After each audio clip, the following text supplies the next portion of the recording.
It's 3 a.m. You're asleep. Down the hall, a phone charger that's been overheating for 20 minutes finally lights the couch beneath it. Here's what you think happens next. You smell smoke, you wake up, you see flames, you walk out. Almost none of that is true. From the second your smoke alarm sounds, you have about 3 minutes before the air in your home turns lethal. And the fire is not what kills you. This is those 3 minutes slowed all the way down. Most people make a fatal mistake in the first 30 seconds. Let's see if you'd get out. Start with the lie everyone believes, that a fire is slow, that you will have time. Your grandparents did. In a home full of wood and cotton, you had around 17 minutes from the first flame to the point of no return. You don't have 17 minutes. You have 2, maybe 3. Same house, same fire. Everything inside it changed. First, the fire almost never kills you. 3 out of 4 people who die in house fires are killed by the smoke, not the flames. You can die in a fire the flames never reach. Here is what is in that smoke. Carbon monoxide, which locks onto your blood hundreds of times tighter than oxygen, so you suffocate while you are still breathing and pass out before you know anything is wrong. And from the plastic and foam in a modern home, hydrogen cyanide, the same gas once used in executions. 2 or 3 breaths can drop you where you stand. Then there is the speed. That foam furniture burns ferociously. A modern living room can reach flashover the instant every surface ignites at once in under 5 minutes. A room of old natural materials took close to 30. Your house is faster and more toxic than any house in history. And the cruelest part? Smoke will not wake you. It pushes you deeper into sleep.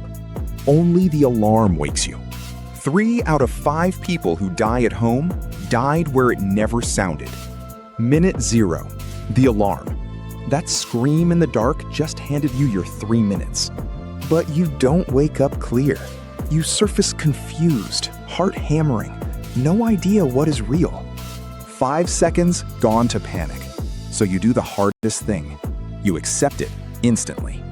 This is a fire. You don't investigate. You don't go looking for flames to confirm it. You roll out of bed onto the floor because the air above you is about to turn into something you cannot breathe. You expected an orange glow. Instead, the room goes black. Smoke banks down from the ceiling and swallows the light, and your own bedroom becomes a place you don't recognize. You cannot see your hand. That darkness is the poison, pooling from the top down. Every inch it drops is air you can no longer breathe. Stand up into it, and you have maybe 2 breaths before your legs stop listening. So you stay low, where the air still is. You stop trusting your eyes, and you trust your hands and your memory instead. 45 seconds in, the door. Every instinct says throw it open and run.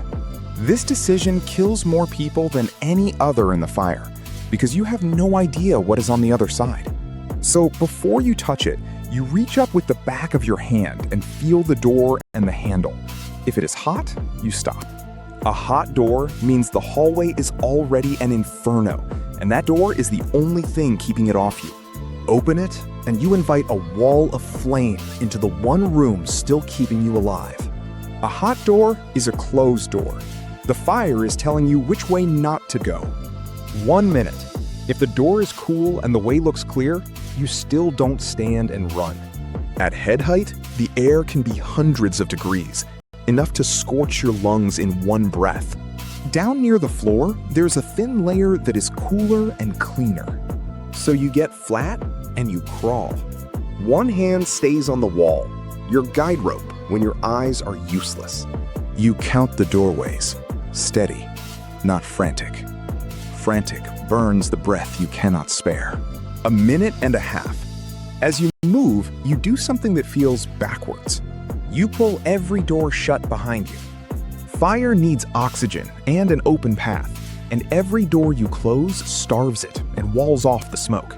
A room with a closed door can stay survivable while the room beside it is fully ablaze. That closed door is not surrender, it is time. And time is the only currency you have left. But what if you reach your way out and it is gone? The door hot, the hall a wall of flame. This is where most people lose their minds. So your job changes. You stop escaping and you start surviving in place. Get into a room with a window and shut the door. Jam clothes into the gap at the bottom to hold the smoke out. Then get to the window and make yourself impossible to miss. Lean toward the clean air and signal. Firefighters search for exactly this. You make it. You crawl out, stay low through the dark, and stumble into the cold night air, alive. And then it hits you. The dog is still inside.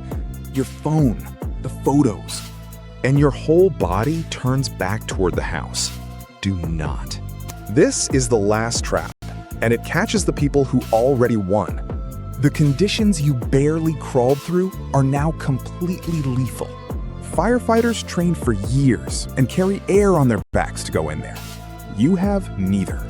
Once you are out, you stay out. Here is what those 3 minutes were really about. None of the people who died tonight were killed by flames. The man who opened the hot bedroom door let the fire flood in and never reached the hall. The woman who stood up to run breathed 2 lungfuls of smoke and dropped where she stood. The father who ran back in for the dog did not come out again. It was never the fire. It was the smoke that moves faster than you can think, and 3 instincts that all feel right.